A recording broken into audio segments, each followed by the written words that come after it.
sur l'importance de ce colloque qui est en train de se tenir à Dakar. Merci beaucoup. C'est extrêmement important pour nous de revenir un peu sur les écosystèmes de mangrove, parce que les écosystèmes de mangrove jouent un rôle extrêmement important pour le Sénégal et pour le monde entier. Et au niveau du Sénégal, la distribution des écosystèmes de mangrove, il faut le reconnaître, nous avons la plus septentrionale donc, qui se trouve au niveau de Saint-Louis, et donc la plus orientale donc, qui se trouve au niveau de la Casamance.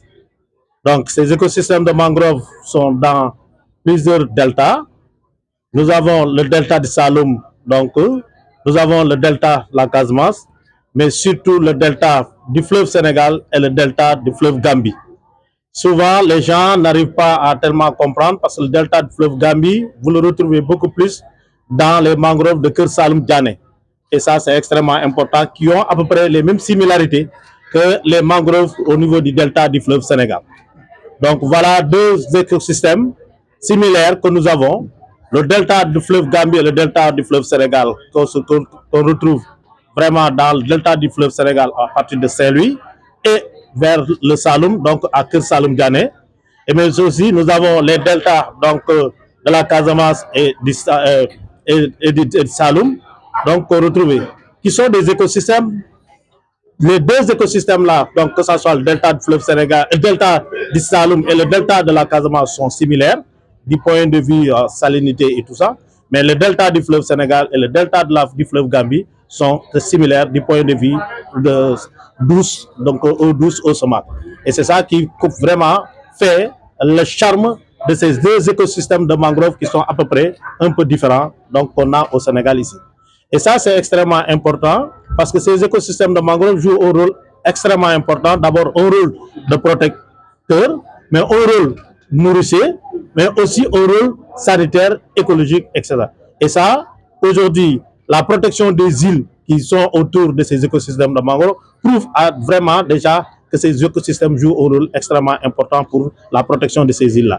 Mais aussi, comme je vous l'ai dit tout à l'heure dans mon discours, vous savez que aujourd'hui, la majeure partie de nous, en tant qu'enfants de ces écosystèmes-là, nous avons bénéficié des services écosystémiques de ces écosystèmes-là, qui aujourd'hui a payé nos écoles, a payé nos santé et tout ça, et que nous sommes là aujourd'hui. Et ça, c'est extrêmement important. Donc, ce colloque-là vient à son heure parce que tout simplement, ça permet le dialogue qu'on avait instauré. Aujourd'hui, quand on parle de la direction des aires marines communautaires protégées, c'est dire aujourd'hui que les savoirs endogènes sont extrêmement importants dans la gestion de ces écosystèmes-là, mais le savoir scientifique est extrêmement important et il est important d'instaurer un dialogue entre le savoir endogène et le savoir scientifique, et c'est aujourd'hui qui nous permet, donc ce collègue-là qui nous permet aujourd'hui de faire ce dialogue-là. Quelles sont les menaces qui pèsent sur ces écosystèmes? Les menaces là sont juste des menaces qui sont là, donc que nous connaissons tous, hein, et peut-être qu'on refuse tout simplement de les voir. C'est d'abord tout simplement l'exploitation, donc qui est là, donc le déboisement carrément, mais aussi c'est surtout la mise en place des infrastructures. Aujourd'hui, si vous voyez sur tout le littoral là, c'est les NITT aujourd'hui, donc les superficies occupées par les aires marines protégées, on allait voir un développement d'infrastructures qui aujourd'hui allait faire disparaître la quasi-totalité de ces écosystèmes de mangrove.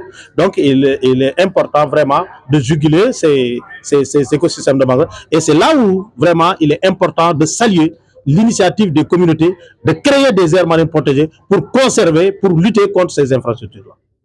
Quelles sont les mesures prises par l'État pour lutter contre ça?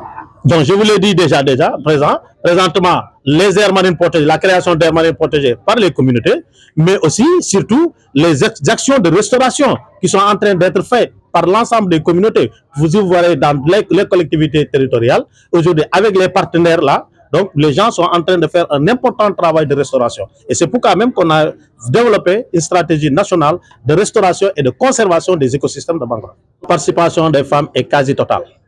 Parce que tout simplement, les femmes interviennent à 100% sur ces écosystèmes de mangrove-là. Les hommes interviennent peu, mais les femmes interviennent à 100% sur ces écosystèmes. Je vous ai dit tout simplement l'aspect nourricier que ces écosystèmes donnent. Et donc, la majeure partie du travail exercé par les femmes-là, c'est la récolte, tout simplement, et l'accueil des fruits de mer qui viennent s'agripper sur ces écosystèmes de mangrove-là. Je suis le colonel Mamadou Sidibé, directeur des aires marines communautaires protégées au niveau du ministère de l'Environnement et de la Transition écologique.